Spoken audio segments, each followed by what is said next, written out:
Good morning, students. Beta, I'm your English teacher here, and myself is Shilpa.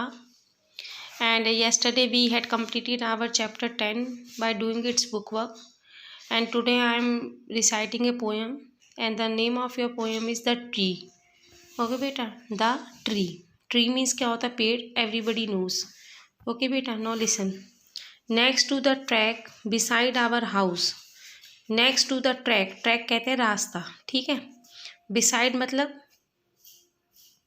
बगल में, our house मतलब हमारे घर के, यानी हमारे घर के बगल में जो रास्ता है। डैड प्लांटेड ए गुलमोहर, पिताजी ने वहाँ पर एक गुलमोहर के पौधे को प्लांटेड मतलब बोया। वी टेंडेड इट, टेंडेड मतलब होता है देखभाल करना। हमने उसकी पूरी तरह से क्या करी, देखभाल करी थी। वी वाटर्ड इट, हमने उसको पानी दिया था। It wanted more and more, और जैसे जैसे उसको देखभाल चाहिए थी या उसको पानी चाहिए था, वैसे वैसे हमने उसकी देखभाल की और उसको पानी दिया।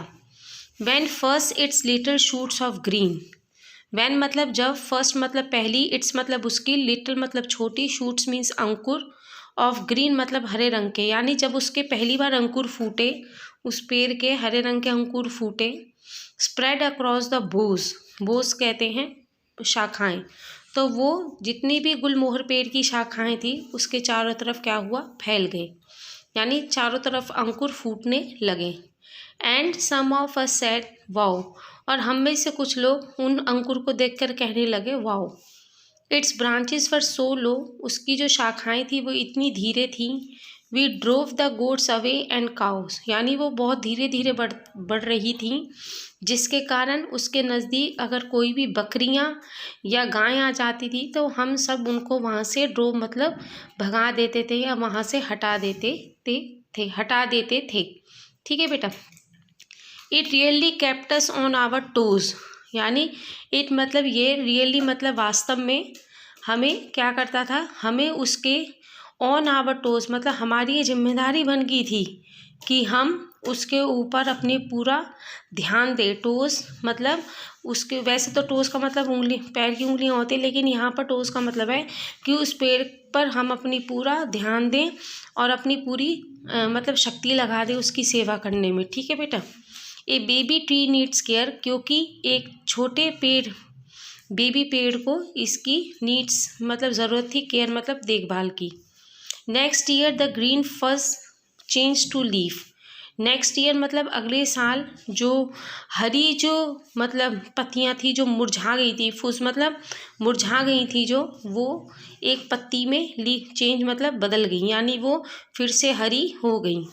It turned into A red roof tree, फिर वो जो गुलमोहर का जो पेड़ था वो एक रेड रूफ ट्री यानी लाल रंग का पेड़, यानी उसके ऊपर जो फूल थे, उसकी जो छत थी वो फूलों से, लाल रंग के फूलों से इस तरह से भर गई।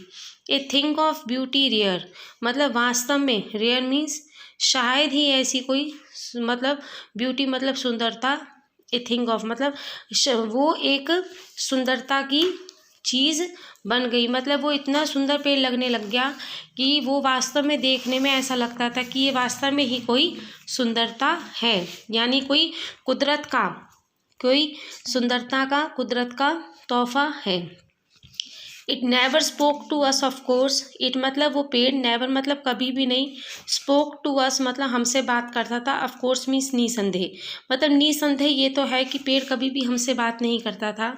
It just spoke to the winds, वो हमेशा हवा से बात करता था। And now and then wave to the skies but it gave us everything, और वो मतलब जैसे हवा चलती थी तो वो इधर उधर वे मतलब हिलाकर अपनी शाखाओं को आसमान से बात करता था। But it gave us everything, but मतलब लेकिन, इट मतलब उसने, गेव अस मतलब हमको दिया, एवरीथिंग मतलब हर चीज़, यानी वो बेशक हमसे बात नहीं करता था, पेड़ हमसे बात नहीं कर सकता था, फिर भी उसने हमें हर चीज़ दी थी। It's falling flowers and it shade, वो क्या करता था, उसके जो गिरते हुए फूल थे और उसकी जो छाया थी, शेड मीन्स छाया, they covered half the track, उसकी जो छाया थी और उसके जो फूल थे वो जो हाफ द ट्रैक यानी जो आधा रास्ता था, ट्रैक मीन्स रास्ता, हाफ मीन्स आधा, वहाँ तक वो क्या करता था, उसको ढकता था, यानी उसके पेड़ की जो छाया थी वो आधे रास्ते तक आती थी। It sheltered us from sun and rain. Sheltered मतलब होता है शरण में लेना या बचाना। वो हमको सूरज से और बारिश से भी हमको बचाता था, या फिर सूरज और बारिश से बचने के लिए हम उसकी शरण में जाते थे। The tree had paid us back, यानी इस तरह से उस पेड़ ने हमें सब कुछ उल्टा दिया। कहने का मतलब है जितनी हमने मतलब उसकी देखभाल करी थी बचपन में, उसको बड़ा होने में उसकी पूरा हमने उसका ध्यान रखा था, उसको पानी दिया था, उसकी पूरी हमने केयरिंग करी थी, गोट्स और काउ से भी हमने उसको बचा के रखा था।